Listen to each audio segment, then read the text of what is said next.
Okay, hello everyone, and let us begin with the Zoom session, everyone now. ठीक है, so this is a part of Honest Talk series जहाँ पर हम बात करते हैं यार, जो भी प्रिपरेशन से रिलेटेड है उससे रिलेटेड हम यहाँ पर डिस्कशन कर रहे होंगे. ठीक है. एंड इस सेशन का मेन एम यही है कि आईआईटी जैम एग्जाम में अब आप कह सकते हैं 20 से 25 दिन रह गए हैं. ठीक है. और जो भी 20 से 25 दिन रह गए हैं उसमें हम डेफिनेटली अच्छी से एक जो है क्या कह सकते हैं कि यार जो भी हमारे पॉइंट्स हैं, जो भी स्टूडेंट्स के पॉइंट हैं, जो भी प्रिपरेशन से रिलेटेड डाउट है उसको हम अच्छे से क्लियर कर सकें. ठीक है. यही इस मीटिंग का जो है लक्ष्य है, यही इस मीटिंग का जो है उद्देश्य है. ठीक है एवरीवन. तो जो भी आपके डाउट हैं आप खुलेआम आराम से पूछिए. ऐसी ही एक मीटिंग कल भी हुई थी लेकिन जिसमें हम सारे डाउट्स क्लियर नहीं कर पाए थे. तो ठीक है. तो जो भी डाउट है प्लीज स्टार्ट करिए everyone. Please ask your doubt. Hello sir. हाँ जी. हाँ, आवाज आ रही है. सुहानी हेलो बताइए.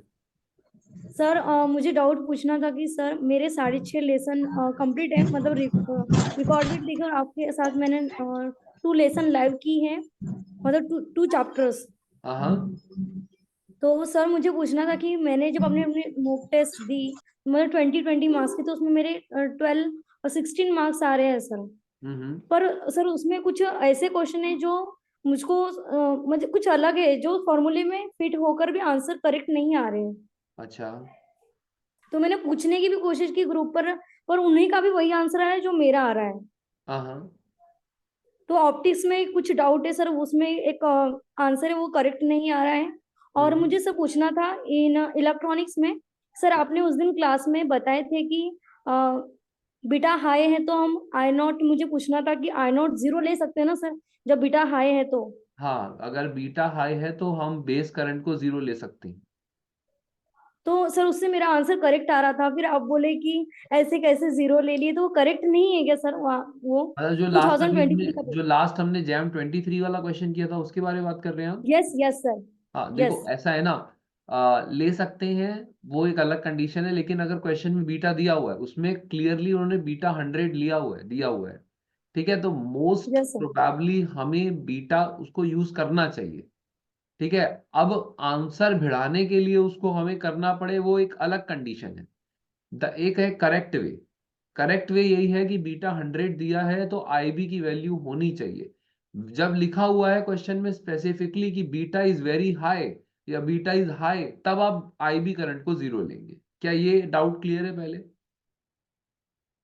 अब यस सर, मतलब कि आईबी की वैल्यू कुछ तो भी आएंगी. हाँ, को आएगी. जब बीटा 100 दिया है तो आईबी की वैल्यू भले ही स्मॉल हो लेकिन आएगी. अब या तो अब आपको सर किस कंडीशन में नहीं लेना है, मतलब किस कंडीशन में आईबी की वैल्यू 0 लेनी है. एक तो ये कि जब आप समझ लीजिए कि क्वेश्चन में बीटा दिया ही नहीं, दिया है वेरी हाई दिया है. सेकंड, क्वेश्चन सॉल्व ही नहीं हो पा रहा है उसके बिना, मतलब हमारे पास नंबर ऑफ इक्वेशंस कम है. 3 वेरिएबल 3 इक्वेशंस होती हैं तो हम उसको सॉल्व कर लेते हैं, लेकिन 2 वेरिएबल है, 3 वेरिएबल है, 2 ही इक्वेशंस है हमारे पास, तो फिर हमारे पास कोई और चारा नहीं है आईबी करंट को 0 लेने के अलावा. तो वहां से क्वेश्चन हो जाएगा. ठीक है. तीसरी बात, अब ऑप्शन बढ़ाने के लिए, अब हमारा वाला ऑप्शन ही नहीं दे रखा है तो अब हमें ऑप्शन तो चाहिए. तो उस केस में आईबी करंट 0. ठीक है. ये 3 कंडीशंस है. Getting the yes point? Sir. Yes sir, एक और डाउट था कि हाँ सर पूछिए. Which position of pendulum we can say the maximum resonance. Maximum resonance के लिए विच कंडीशन? रेजोनेंस मतलब पेंडुलम सर कौन सी पोजीशन पे रहेगा जब हम उसको रेजोनेंस बोलेंगे? सी, रेजोनेंस के लिए तो एक फ्रीक्वेंसी हुआ, कोई पोजीशन से उसका कोई रिलेशन नहीं है. रेजोनेंस के लिए मैक्सिमम एम्पलीट्यूड होना चाहिए. अगर ऐसे समझना चाहें तो रेजोनेंस पे होता क्या है, मैक्सिमम एम्पलीट्यूड होता है. मैक्सिमम एम्पलीट्यूड यानी कि कोने पे होना चाहिए, मैक्सिमम एम्पलीट्यूड पॉइंट होना चाहिए, उस पे आप कह सकते हैं. Sir extreme point. हाँ, एक्सट्रीम पॉइंट पर कह सकते ओके सर, ठीक है सर. हैं. Any other doubts everyone, preparation related हो या क्वेश्चन रिलेटेड हो? Yes sir. हाँ जी, बताइए. सर मैंने 5 सब्जेक्ट कंप्लीट कर लिए हैं ठीक और है. असाइनमेंट कुछ का हुआ है कुछ का नहीं. तो अभी हमें टेस्ट देनी चाहिए या असाइनमेंट वाले क्वेश्चंस करने चाहिए सर? मेरे हिसाब वो से अभी आपको अभी नोट्स को रिवाइज और नोट्स को प्रैक्टिस करना चाहिए। असाइनमेंट क्वेश्चंस अभी नहीं करने चाहिए, ठीक है। जितना भी ओके टाइम सर। बचा है, सर जितना हम ऑलरेडी पढ़ चुके हैं, उसको नोट्स में रिवीजन और प्रैक्टिस करना है। हाँ जी, बताइए। सर मैं 2-3 बार नोट्स प्रैक्टिस कर लिए। अभी सुबह मैंने टेस्ट दिया था जिसमें से 30 में से 20 मार्क्स आए थे। हम्म तो वो सर तो हम्म। अच्छा है, 30 में से 20 आ रहे हैं, बढ़िया है। टेस्ट में वैसे भी आईआईटी जैम के लेवल से थोड़ा ऊपर ही होते हैं, कहीं के भी टेस्ट दो आप तो अभी थोड़ा और इम्प्रूवमेंट हो जाएगा धीरे धीरे। अभी है हमारे पास 25 दिन। और बात अगर करें हम कि रिवीजन प्रैक्टिस ही करो, मेनली क्लास नोट्स को रिवाइज करो, क्लास नोट्स में जो क्वेश्चन कराए गए हैं उनको करो, और प्रीवियस ईयर क्वेश्चंस को करो। कल के सेशन भी अगर आपने देखा होगा, कल का जो जूम सेशन हुआ था हाँ इससे पहले वाला, उसमें भी मैंने आपको स्टार्टिंग में सभी को ये बताया था, एक ओवरऑल जनरल एडवाइस दी थी कि इस समय हमें प्रीवियस ईयर, पिछले 4 से 5 सालों के प्रीवियस ईयर क्वेश्चन हमें अच्छे से करने आने चाहिए। तो पहला प्रायोरिटी लिस्ट है यही कि नोट्स के रिवीजन प्रैक्टिस और पीवाईक्यूज, और फिर मोस्ट इंपॉर्टेंट टॉपिक्स पे आप ध्यान दे सकते ओके हैं, ठीक सर। है। सर वो मैकेनिक्स में मैंने बस इम्पोर्टेंट टॉपिक ही किए हैं, तो उसे हम्म और जो है वो भी कर लें कि बस इम्पोर्टेंट टॉपिक पे ही प्रैक्टिस करें? इंपॉर्टेंट टॉपिक पे ही प्रैक्टिस करें। इतना समय नहीं है कि हम नया टॉपिक को डिटेल में पढ़ लें, उसको डिटेल में सीख लें और फिर उसके क्वेश्चन भी बना दें। नहीं, इस समय बिल्कुल कुछ नया नहीं पढ़ना है। कोशिश करो मोस्ट इंपॉर्टेंट टॉपिक्स जो मैंने करवा रखे हैं उनको करो, ठीक है। मतलब एज इन जो आपने उसमें से पढ़ रखे हैं उसको रिवाइज करो, उसको प्रैक्टिस करो, और जो आपने डिटेल में पढ़ रखा है उसको रिवाइज करो, उसको प्रैक्टिस करो, ठीक है। अगर कुछ ओके नया सर। पढ़ने का मन में आ भी रहा है या कुछ नया रिवाइज करने का मन में भी आ रहा है, तो सिर्फ वो 30 मोस्ट इंपॉर्टेंट टॉपिक्स जो मैंने आपको बता रखी, उसकी वीडियो यूट्यूब पर मिल जाएगी आप, ठीक है everyone. Is okay it sir. Clear? सबको क्लियर है ये? हाँ जी, हाँ यस नो? सर। ठीक है, आगे बताएंगे। Yes next. Sir. Yes sir, आपको मेरी आवाज आ रही है सर? हाँ, आ रही है। अच्छा सर, वो एक बात पूछना था, जैम के जो प्रीवियस ईयर पेपर है उसको एज अ टेस्ट अभी दे या नहीं दे, क्योंकि जैम के बहुत पीवाईक्यूज ऑलरेडी कर रहे हैं ना। तो हम्म मतलब ऐसे क्वेश्चन रिपीट रिपीट होगा तो उन पेपर्स को एज अ टेस्ट देना सही होगा या नहीं? उन पेपर्स को टेस्ट देना as I don't think so बहुत मीनिंगफुल बनेगा, बिकॉज बहुत सारे क्वेश्चन आपने ऑलरेडी कर रखे होंगे, यस सर, वही। है ना। उनसे आप थोड़ी सी स्पीड प्रैक्टिस जरूर कर सकते हैं, ठीक है, कि हाँ जल्दी स्पीड प्रैक्टिस उससे की जा सकती है, लेकिन उनको मैं नहीं मानता कि उसको मॉक टेस्ट की तरह देना कुछ वो रहेगा, क्योंकि ऑलरेडी आपको क्वेश्चंस आते हैं, बट उनकी प्रैक्टिस जरूरी है, ठीक है। तो सिर्फ पीवाईक्यूज ही कर दूं ना, मतलब एज अ टेस्ट नहीं तो? हाँ, अरे लोड मत लो, ये सब अपने ना हम क्या करते हैं माइंड में क्रिएट कर लेते हैं। हम क्वेश्चन प्रैक्टिस भी करते हैं ना, तो उसको क्रिएट कर लेते हैं कि ये टेस्ट की तरह करना है, लेकिन नहीं, उसको लर्निंग फेज में रखो यार। हर चीज का दबाव नहीं लेना है, ठीक है। मॉक टेस्ट के टाइम मॉक टेस्ट वाला बिहेवियर रखो, उसके अलावा अपने मन के भाव को कंपटीशन वाला मत रखो। आराम से लर्निंग फेज में रहो कि ये क्वेश्चन जो मेरे सामने है, इसको मुझे सीखना है, सही हो या गलत हो उसको मुझे सीखने वाले भाव से लेना है। दोनों के ना माइंडसेट में थोड़ा फर्क है। जब आप मॉक टेस्ट वाले भाव से देते हो तो सिर्फ आंसर निकालने में फोकस करते हो। जब आप लर्निंग वाले भाव से उस चीज को करते हो तो आप उसमें से ग्रैस्प करते हो कि अच्छा ये चीज है इसमें। Getting my point everyone? Yes sir. Yes sir. ठीक है। Any other doubts please? Hello. हाँ जी, बताइए। Good afternoon good afternoon. Sir. मेरा डाउट था कि मैंने सर जैसे 6 सब्जेक्ट करे हैं, हम्म मतलब ईएमटी मैंने ना आपका पहले डिटेल कोर्स किया था हम्म और एमआईटी सीरीज भी लगाई है उसकी, पर लेकिन ना सर उसकी इतनी प्रैक्टिस नहीं है कि उस पर कॉन्फिडेंस है कि हाँ हम्म इसके क्वेश्चन बन जाएंगे। हम्म तो सर उसके PYQ करने चाहिए या उसको स्किप ही कर दूं सब्जेक्ट को EMT? उसको पढ़ा है, उसको रिवाइज किया है, तो मेरे हिसाब से उसके क्वेश्चंस भी प्रैक्टिस करो फिर। मैं समझ सकता हूँ, सर मैकेनिक्स और ईएमटी दो ऐसे सब्जेक्ट्स हैं जिनमें डर लगता ही रहेगा, और जिनमें बहुत वास्ट क्वांटिटी ऑफ सिलेबस है यार। ठीक है, तो उसमें ये बना हाँ रहता जी। है कि अरे यार बड़ा सिलेबस है यार, बड़ा सिलेबस है, बड़ा सिलेबस है, तो बंदा सोच सोच के करता रहता है। तो एक छोटी एडवाइस शायद मैं देना चाहूंगा कि ईएमटी के ऊपर मैंने मोस्ट इंपॉर्टेंट टॉपिक्स की एक वीडियो बना रखी है। पहले इंपॉर्टेंट हाँ जी इंपॉर्टेंट सर। टॉपिक्स कर लो। ठीक है। तो वो मतलब किए थे सर, वो काफी टाइम पहले किए थे, तो ना कॉन्फिडेंस नहीं है उस पे कि हाँ इसके क्वेश्चन बन जाएंगे। बन जाते हैं, यकीन मानो बहुत ही लिमिटेड नंबर ऑफ क्वेश्चंस आते हैं, अगर मैं आपको गिनती पे ही गिनवा सकता हूँ। पहला हाँ आता जी है सर। कि हमारा, देखो आप, अच्छा मेरे को जवाब देना, आपको गॉस लॉ के क्वेश्चन आते हैं? गॉस लॉ हाँ से जी sir. Spherical symmetry, cylindrical hmm. Symmetry, planar symmetry, hmm. एक क्वेश्चन वहां से बन जाता है। दूसरा, हम्म। मैग्नेटोस्टैटिक से करंट वायर में निकालना आता है, मैग्नेटिक फील्ड। सर उसकी डायरेक्शन में कंफ्यूजन होता है सर, इसीलिए वो राइट स्किप हैंड थंब किया। Rule, right hand thumb rule is the only key. Practice will okay make sir. You think. दिन देने हाँ जी पड़ेंगे, वही मैं ये वही। कहूंगा। अगर आपने, मतलब मुझे ऐसा लगता है कि अगर आपने ईएमटी डिटेल में पढ़ रखा है और आपने हम्म। ईएमटी को अच्छे से रिवाइज भी कर रखा है, तो 4 दिन हम्म। उसके क्वेश्चन कर लो, सब हम्म। क्लियर हो जाए।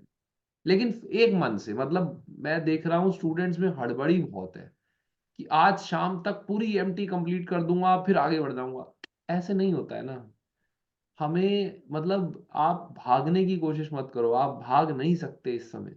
हमें क्वालिटी पे ध्यान देना है, हमें स्पीड पे ध्यान नहीं देना है, हमें एक्यूरेसी पे ध्यान देना है। ठीक है, सभी समझिए। 100 मार्क्स का पेपर है, 60 क्वेश्चन आने हैं, 60 में से 60 कोई नहीं करेगा, 100 में से 100 बहुत ही विरला कोई अटेम्प्ट करेगा। हमें 50 या 55 क्वेश्चंस को टारगेट करना है, 50 टू बी ऑनेस्ट। बाकी जितने हो जाए सब बढ़िया है, लेकिन एक मन में ये ना रखें कि सारे क्वेश्चन ही सही करा जाने हैं, वो कोई नहीं कर पाएगा। हमें थोड़ा प्रैक्टिकल थिंकिंग से चलना है। ठीक है, सो एक दो क्वेश्चंस तो गलत होंगे ही एग्जाम में, लेकिन उसके साथ साथ हमें ये भी ध्यान रखना है कि मेनली कुछ स्पेसिफिक क्वेश्चंस को हम ना छोड़ के आए। टफ क्वेश्चंस पे ज्यादा टाइम वेस्ट भी ना हो और इजी क्वेश्चन हम छोड़ के भी ना आए। आपने आईआईटी जैम का अगर आप पूरा पेपर देखोगे, मैं जैम 23 का आजकल सोल्यूशन करा रहा हूं आपको, 35 क्वेश्चंस तक हम पहुंच चुके हैं। उसमें से हार्डली 2 क्वेश्चन ऐसे आए हैं जो हमने या तो डायरेक्ट नोट्स में से नहीं है, मैं ये कहना चाहूंगा। 33 क्वेश्चंस ऐसे हैं जो क्लास के नोट्स में दिखा दूंगा मैं आपको कि ये करवाया था, देखो। समझ रहे हो मेरी बात को? तो यस सर। बहुत कुछ बाहर से नहीं आने वाला है, बहुत कुछ आपके नोट्स के अंदर है, और नोट्स वाली चीजें मोर और लेस आपको सबको दिमाग में फिट है, लेकिन बस वो उंगलियों पे नहीं है क्योंकि उतना रिवीजन नहीं है। ठीक है, तो थोड़ी सी प्रैक्टिस, थोड़ा रिवीजन विल डू इट। ठीक है, एनी अदर डाउट्स?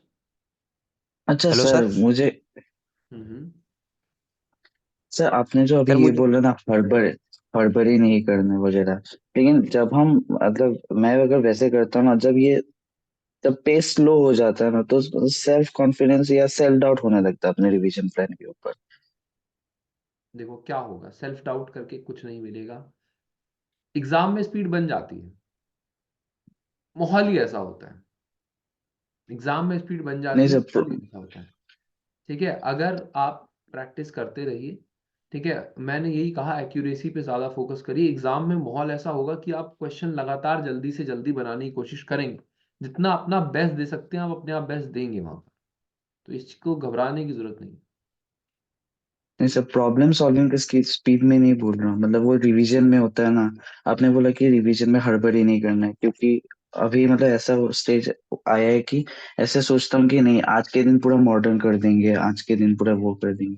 अगर ऐसे चलते हैं कि नहीं, मॉडर्न 2-3 दिन में खत्म कर देंगे, तो ऐसा लगता है कि स्लो पेस से जा रहे हैं, तो ऐसे सेल्फ डाउट आता है, उसकी बात कर रहा मेरे हिसाब से ठीक है, एक गोल रखना जरूरी है, लेकिन थोड़ा सा अपने माइंड को, हेड स्पेस को खाली रखना भी जरूरी है, थोड़ा लाइट रखना भी जरूरी है। बहुत बर्डनिक हो जाएगा ना, तो जितना होना है वो भी नहीं होगा। ये तो आप सभी ने देख लिया होगा अब तक। अब तक आप सभी को ये चीज समझ में आ गई होगी कि जिस दिन ज्यादा बर्डन किया उस दिन और बेकार गया वो दिन। इतना तो सबको समझ में आ गया होगा अब तक, यस और नो, कि जिस दिन ज्यादा बर्डन रखा उस दिन और बेकार गया पढ़ाई में दिन। तो कुल मिला के करना जी क्या सर जी। है ना, कुल मिला के करना क्या है कि बहुत ज्यादा बर्डन नहीं लेना है। तुम्हारे हाथ में क्या है, 8 घंटे की सिटिंग, बस। मैं तो ये कहूंगा जितना आपने जितना भी दे सकते हो, मैं 8 घंटा एक नंबर लेके चल रहा हूँ, ये है मेरा टेबल, ये है मेरी चेयर, 8 घंटा बैठ के मैंने पढ़ना है, या 10 घंटा बैठ के मैंने पढ़ना है, या 6 घंटा मैंने पढ़ना है। जितना होगा ऑनेस्टली हो जाएगा। एक टारगेट जरूर रखो, ठीक है। अपने आप को डिस्ट्रैक्शन से दूर कर लो, फोन कर लो स्विच ऑफ अगर नहीं चाहिए, मतलब डिस्ट्रैक्शंस को दूर रखो। ऑनेस्टली अगर आप देखो 10 घंटे टेबल पे बैठते हो तो ऑनेस्टली उसमें से 7 घंटे 8 घंटे की पढ़ाई होती है। कोई भी 100% गुरु नहीं है। मैं भी अगर पढ़ने बैठता हूं तो 10 में से 7 घंटे ही पढ़ पाता हूं, ठीक है। तो ये भी एक सच्चाई है। अब कोशिश ये करनी है कि उन 7 घंटे में जितना हो पाए ऑनेस्टली बेस्ट देना है अपना, बस। अब चाहे पूरी मॉडर्न कंप्लीट हो जाए, या 2 सब्जेक्ट हो जाए, या आधा ही हो। समझ में आ रही बात। Focus at one thing at a time, मैं ये भी एडवाइस करूंगा। 4 चीजों को दिमाग में रखोगे कि अरे 3 घंटा ये पढ़ना है, 3 घंटे वो पढ़ना है, तो मेरे को नहीं जमता है वो पर्सनली। आप लोगों को जम रहा है, बहुत बढ़िया बात है, जिसको जम रहा है मुबारक है। मेरे को पर्सनली नहीं जमता है, तो मैं ये एडवाइस नहीं देता हूँ। Multitasking I never advice to anyone. Revision मुझे ऐसे ही पसंद है कि आज मुझे मॉडर्न पढ़ना है, जितना होगा बढ़िया होगा, चलते रहो 1 पेज एट अ टाइम। आगे पलट के मत देखो बार बार कि अरे कितना रह गया, या अरे ये वाला क्या टॉपिक है। कोई सेंस नहीं है उसका यार। बीच में थोड़े थोड़े ब्रेक्स लो, क्वालिटी ब्रेक्स लो, कि यार 1 घंटा पढ़ लिया आराम से, थोड़ा वॉक कराओ, लोगों से बातचीत कर लो, फोन वोन मत चलाओ। क्वालिटी ब्रेक्स का मतलब है थोड़ा माइंड को स्पेस दो। फोन चलाते हो तो माइंड को स्पेस कहाँ मिला। थोड़ी डीप ब्रीदिंग, थोड़ा वॉक, थोड़ा खा पी आए कुछ, इस तरीके का, ठीक है। That's it. सर मैं अभी टेस्ट दे रहा हूँ तो 45 ऑन एन एवरेज आ रहा है सर। तो फिर भी एक सेल्फ डाउट रहता है कि माइंड में होगा या नहीं होगा, तो उसको मतलब थोड़ा हैंडल कैसे करें सर? जब एक्सपेक्टेशन 101 की मान ली है तो फिर 45 कम लगेंगे ही। ठीक है। पॉइंट ये है, एक्सपेक्टेशन 101 की नहीं माननी है, 45 आ रही है। सर हाँ, मैं कह रहा और हूँ। साथ में सेमेस्टर का एग्जाम भी आ रहा है सर। 2 तारीख से लेके 10 तारीख तक है, और 11th को जेम का एग्जाम भी है। तो सर यही प्रेशर हैंडल नहीं हो पा रहा है सर। देखो, प्रेशर तो है, मैं बात समझ पा रहा हूँ कि ये थोड़ा प्रॉब्लमेटिक, नहीं कुछ है, थोड़ा प्रॉब्लमेटिक है, बट इजीली मैनेज तो नहीं होगा, लेकिन मैनेज हो जाएगा। मैनेज के लिए वो आपको खुद पता है कि किस दिन क्या एग्ज़ाम है, तो वो एक एक दो दो दिन पहले आप अपने आप सेमेस्टर एग्ज़ाम का पढ़ लेना। फिलहाल अभी जो है वो आईआईटी जैम का पैकअप करके रखिए अपना, और जैम का अच्छे से रिवाइज करिए, ठीक है। और इवन किसी आपको फिजिक्स पता ही है कि high pressure only create diamonds, ठीक है। तो ज़रूरी नहीं कि हाई प्रेशर आपको डुबो ही दे, हाई प्रेशर क्रिएट डायमंड। तो मे भी हो सकता है कि आपके लिए यही दबाव है, तो इसीलिए आप अच्छे से रिवाइज अभी तक कर रहे हो कि अरे भाई पढ़ना है, उस समय तो नहीं मिलेगा टाइम, है ना। तो इस चीज़ का हम उसको पॉजिटिव एटीट्यूड में कन्वर्ट कर सकते हैं, और इसको हम अपने हिसाब से पॉजिटिव वे में यूज़ कर सकते हैं। तो कोशिश करिए आप अपने जब तक टारगेट रखा है तब तक आप अपना रिवीजन सिलेबस कंप्लीट कर लें, और मेनली, है ना, कोशिश करें कि सेमेस्टर एग्जाम के बीच में भी अगर एक एक डेढ़ डेढ़ घंटा मिल पा रहा है, ज़्यादा नहीं, बस रिवीजन रिवीजन मिल पा रहा है तो करें, ठीक है। बाकी 45 mock test is good enough. धीरे धीरे okay sir. Will go to 45 से 55 to 65, good, very good. Hello hello sir. Sir, good good afternoon. Afternoon. हाँ जी, हाँ जी। हेलो। हाँ, बताइए बताइए। हाँ। हाँ, सर, न्यूक्लियर फिजिक्स एसएसपी और स्टेट मैक है, उसमें से कौन सा टॉपिक लेने चाहिए? क्योंकि वो भी बाकी है, तो उसमें लग रहा है कि क्या करे क्या छोड़ दे। तो उसमें क्या करना चाहिए? कौन से ले न्यूक्लियर लूं? क्या आईएमपी को वो आ सकता है? न्यूक्लियर फिजिक्स में 2 क्वेश्चन आएंगे ही आएंगे, लिख कर दे रहा हूँ, ठीक है। कौन सा वो टॉपिक? टॉपिक मैंने अभी रिसेंटली आप देखोगे एक न्यूक्लियर फिजिक्स की फ्री क्लास हुई थी, वो देख लो, उसमें मैंने सब कवर अप करा दिया।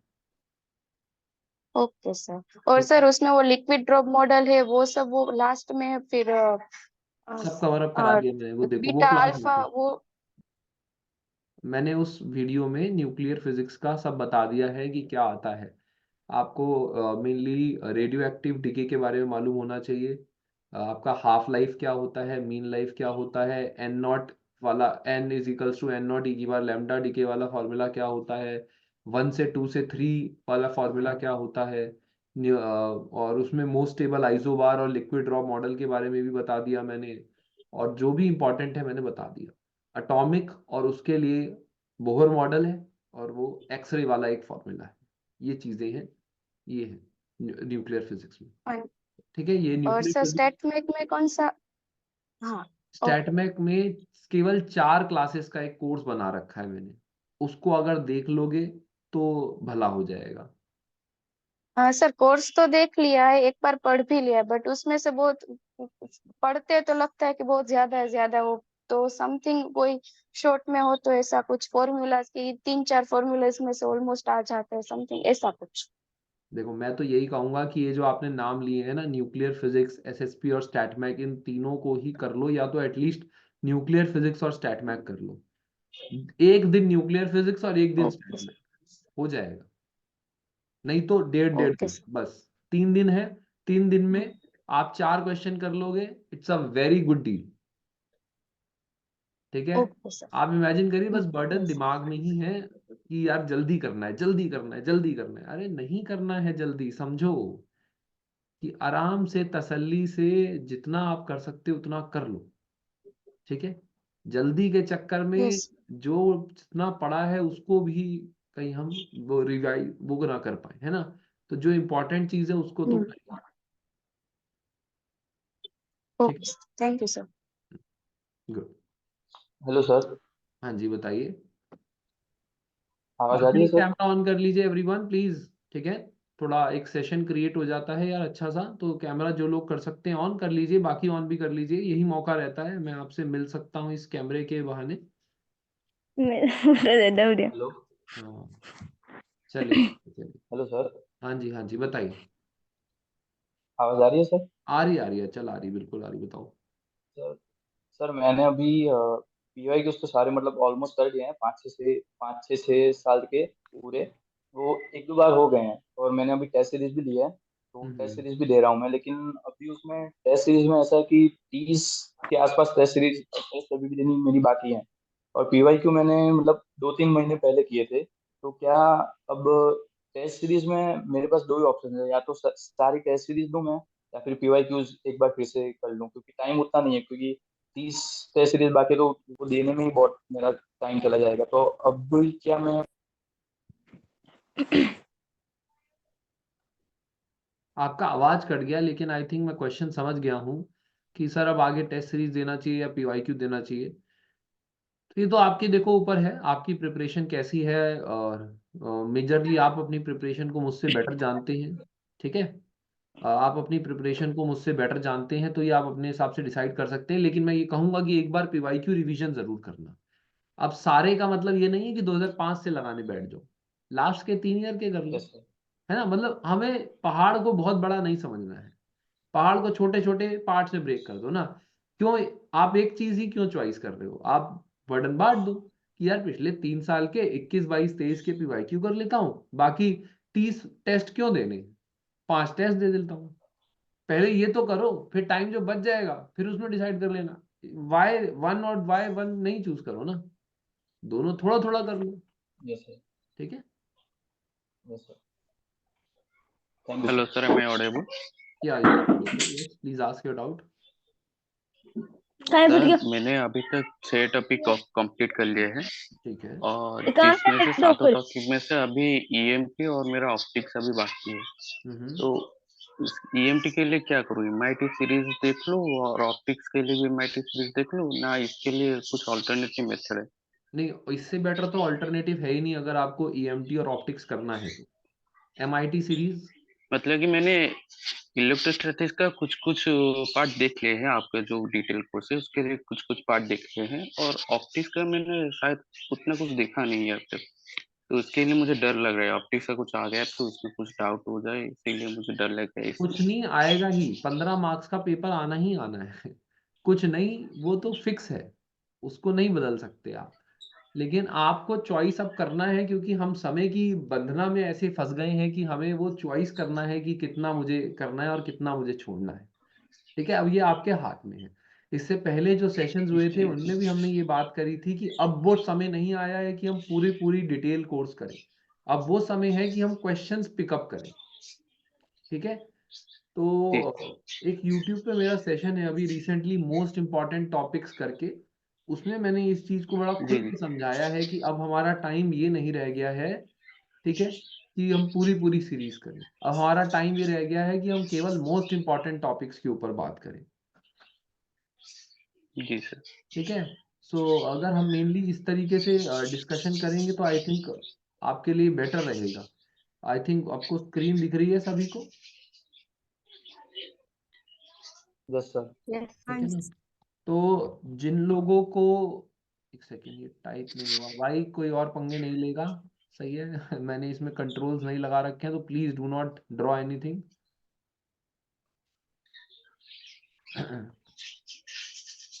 मैं कुछ लिंक्स डालना चाहता हूँ यहाँ पर। आपको वैसे पता है ये सारे ही लिंक्स, लेकिन जो यूट्यूब पे जनता देख रही है शायद उन्हें नहीं पता होगा। तो एक तो ये लिंक है यार, ठीक है ना, इसमें पूरा सीरीज सर अवेलेबल है। थोड़ा बड़ा करके लिख दिए। हाँ, अभी मैं लिख देता हूँ, इसको थोड़ा बड़ा कर देते हैं। आई थिंक इसको हम बड़ा कर सकते हैं क्या?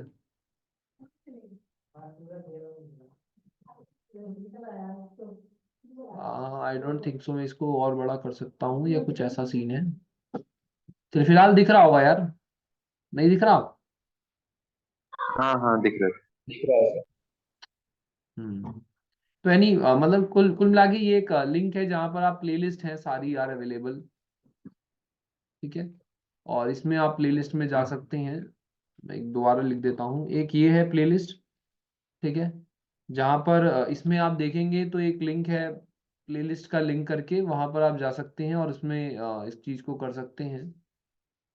आई डोंट नो ये कर्सर ऐसे क्यों बिहेव कर रहा है। ठीक है, ये है लिंक शानू tinyurl.com/शानू जैम करके है, इस पे आप जा सकते हैं। ठीक है, और इसको जी एक्सेस सर। कर सकते हैं। ठीक है, और बाकी और भी लिंक्स हैं तो उसमें आप जा सकते हैं। ठीक है, बाकी एक लिंक ट्री अरोरा 10 करके है, उसमें भी आप जो है एक्सेस कर सकते हैं, सारे लिंक्स अवेलेबल है। ठीक है, तो कुल मिला के मुद्दे की बात मैं जो बता रहा था वो ये है कि उसमें मैंने स्टार्टिंग में बता रखा है कि कौन से इंपॉर्टेंट टॉपिक है। एक बार मैं और बता देता हूँ, जो आपका डाउट था, आप कह रहे थे ना ईएमटी वगैरह ये वो, तो मोस्ट इंपॉर्टेंट टॉपिक्स कर लो, टॉपिक वाइज कर लो। मतलब ये नहीं कि पूरा ऑप्टिक्स कर रहे हैं, नहीं, सिर्फ पोलराइजेशन कर लो, 2 क्वेश्चन हो जाएंगे। सिर्फ डिफ्रैक्शन पढ़ लो, 1 क्वेश्चन हो जाएगा एग्जाम का। क्वेश्चन वाइज कर लो चीजें, सही? जी सर। जी सर। हाँ जी, thank you sir. Good afternoon sir. Good afternoon. Sir मैंने आपका डिटेल कोर्स में से मैकेनिक्स को छोड़ के सारे 6 कोर्सेज कर लिया है। हम्म फिर 4 कोर्सेज मैंने रिवाइज कर लिए हैं। हम्म और जो ऑप्टिक्स फ्लुओरेसेंस ऑसिलेशन है ना, उसमें से ऑप्टिक्स रिवाइज कर लिया है। थोड़ा हम्म ऑसिलेशन नहीं हुआ है एंड ईएमटी का रिवीजन नहीं हुआ है। तो हम्म अभी मैं ऑसिलेशन का कोई इम्पोर्टेंट टॉपिक है उसको करके फिर ईएमटी का भी इम्पोर्टेंट टॉपिक कर लूँ। फिर आपके जो प्रॉब्लम सॉल्व क्लासेस है ना सर, वही देख लो, प्लस पीआई के कर लो, प्लस आपके नोट्स के जो क्वेश्चन है वो कर लो, तो is that enough sir? It is more क्योंकि देन मेरे पास एक बुक है सर पीवाई का। सर हम्म मेरे पास एक पीवाई का बुक है सर, उसमें 2005 6 8 मतलब तब के क्वेश्चन है, वो देख रहा हो तो थोड़ा बहुत नहीं हो रहा है सर। बट अब जो रिसेंटली क्वेश्चन है 2015 14 वो अभी तो सिलेबस अलग रिसेंटली था है ना। वो सब हो रहा है सर। 2005 से 2012 का सिलेबस ही अलग था। मैंने तो आपको स्टार्टिंग में ही बताया कि क्वेश्चंस करने तो 2012 2014 के बाद के करने हैं। सिलेबस ही अलग था तो कैसे हो जाएंगे क्वेश्चन? ठीक है, वही सर, जो पीवाई के क्वेश्चन है ना सर, वो सब कर रहा हूँ तो हो रहा है सर, बट जब भी जो प्रैक्टिस के पीवाईक्यू लिए वगैरह वगैरह जब भी बहुत। पीवाईक्यू करने उल्टे करने हैं, 2023 2022 2021 ऐसे करना है, 2005 से स्टार्ट नहीं करना, ठीक है, उल्टे लेवल में करना। Okay sir. तो जो पीवाई है ना सर, वो सब अभी जो आपका 2023 का हो रहा है पीवाई, वो जो क्लास कर रहा हूँ उसका प्रॉब्लम हो रहा है सर, थोड़ा बहुत मैकेनिक्स छोड़ दिया है मैंने, उसका छोड़ के बाकी सबका हो रहा है सर थोड़ा बहुत प्रॉब्लम्स। होगा ही होगा। लेकिन मैं जो वो जो वगैरह वगैरह और भी क्वेश्चन है ना सर प्रैक्टिस के लिए, वो सब थोड़ा टफ लग रहा है सर, कभी कभी नहीं होता है, अटक जाता हूँ।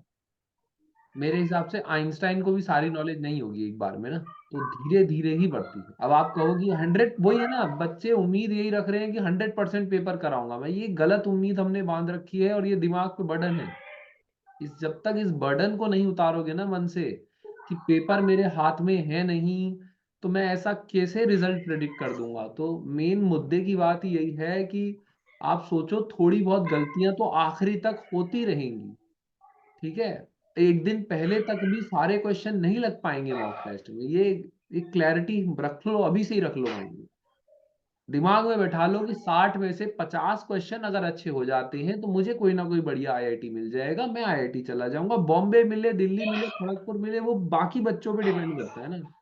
क्या पता आप 50 सर क्वेश्चन मुझे ही डर अच्छे है, मैंने कराओगे। मैकेनिक्स छोड़ दिया है सर। अब देखो, मैकेनिक्स छोड़ दिया कोई बात नहीं, 6 सब्जेक्ट को अच्छा परफॉर्म करो, बढ़िया रैंक आ जाएगी। मैं ऐसे स्टूडेंट्स को जानता हूँ जो 5 5.5 सब्जेक्ट करके भी ऑल इंडिया रैंक 1 लेके आया हुआ है। समझो इस बात को कि अगर आप 5 5.5 सब्जेक्ट भी अच्छे से लगा के आ जाते हो तो भी आप अच्छी रैंक लेके आ सकते हो। जरूरी नहीं है कि 7 के 7 सब्जेक्ट्स में आपको मास्टर होना, nobody can be a master of all the 7 subjects, ठीक है। इवन बीइंग मी, इतने सालों से पढ़ा रहा हूँ मैं, जैम पढ़ा रहा हूँ, नेट पढ़ा रहा हूँ, लेकिन कभी कभार कंफ्यूजन मुझे भी हो जाते हैं, बिकॉज ऑल द 7 सब्जेक्ट्स मेरे फिंगर टिप्स पे नहीं रहते हैं, मेमोरी का खेल है। I have a definite capacity, getting my point everybody, got it sir. ठीक है। Yes sir. Hello Yeah. Sir. हाँ जी बताइए। Hello sir. हाँ जी hello. Sir good evening, good afternoon, sorry. कोई बात नहीं, डज नॉट मैटर। धूप नहीं निकल रही है वैसे भी, तो बताओ हाँ बताओ। जी। तो मैंने ना जनवरी की स्टार्टिंग में ही एक मोक लगाया था, ठीक है। हम्म। बट मैंने उस टाइम पे लाइक 5 to 6 सब्जेक्ट मेरा हो गया था सिलेबस कंप्लीट विथ रिवीजन, ठीक है। हम्म। तो उस मोक को मैंने उस मोक से लगाने से पहले मैंने वो 5 6 सब्जेक्ट रिवीजन करके लगाया था, तो उसमें ना मेरे समथिंग 69 पॉइंट समथिंग अप्रोक्स मेरा मार्क्स आया था, ठीक है। तो मुझे लगा कि मैं सही जा रही हूँ। उसके बाद मैंने ना थोड़ा ईएमटी एंड केटीजी स्टार्ट कर दिया। तो मैंने ईएमटी थोड़ा डिटेल, और सर आपकी ना मेगा क्लास की एआईएन उसमें उसकी क्लासेस मैं कर रही थी, इम्पोर्टेंट क्लासेस, तो मैंने ना उसके लिस्ट बना लिए थे। तो मैंने उसको सोचा कि इसके अकॉर्डिंग, इस टॉपिक के अकॉर्डिंग मैं पहले ये टॉपिक पढ़ूंगी डिटेल, प्लस आपके मेगा वाली क्लासेस कर लूंगी। तो वो मैं कर रही थी। तो बट उसके साथ मेरे को ऐसा लग रहा है कि मेरे माइंड में अब ईएमटी ही चल रहा है, और जो मैं 6 सब्जेक्ट पढ़ी हूँ वो मैं भूल गई हूँ, मुझे ऐसा फील हो रहा है। तो सर मैं क्या करूँ? और फिर मैंने अभी कल ही लगाया मोक एक, तो वो मैंने रिवीजन के साथ नहीं लगाया था, वो बस मैं बैठ गई थी कि चलो मैं मोक लगा लेती हूँ, क्योंकि मेरा ईएमटी हो रहा था। तो मैंने सोचा कि पूरा अगर मैं एक बार रिवाइज कर लेती हूँ, पूरा एक बार मोक दे देती हूँ, तो मुझे याद आ जाएगा क्वेश्चंस करना।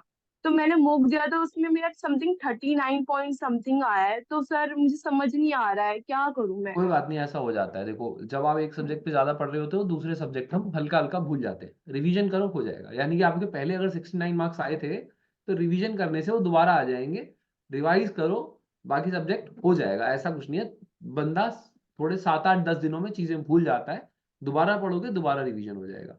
ये मत सोचो कि एमटी की वजह से मेरे बाकी सब्जेक्ट खराब हो गए, नहीं हुए हैं, वो इम्प्रूव हो जाएंगे। बट अब थोड़ा सा ईएमटी को छोड़कर बाकी सब्जेक्ट्स को भी 2 2 3 3 दिन दो, आपका हो जाएगा। ये मेरे साथ भी हुआ था कि जब मैं रिवीजन कर रहा था तो मैंने भी ईएमटी को 15 दिन दे दिए थे जस्ट एग्जाम से पहले, यानी कि 1 जनवरी से 15 जनवरी तक। फिर मुझे लगा कि यार बाकी सब्जेक्ट्स नहीं पढ़े, लेकिन फिर धीरे धीरे वो याद आ जाते हैं, तो it's not a problem, do not take it as a problem. तो ठीक है। सर मेरा ना बस ईएमटी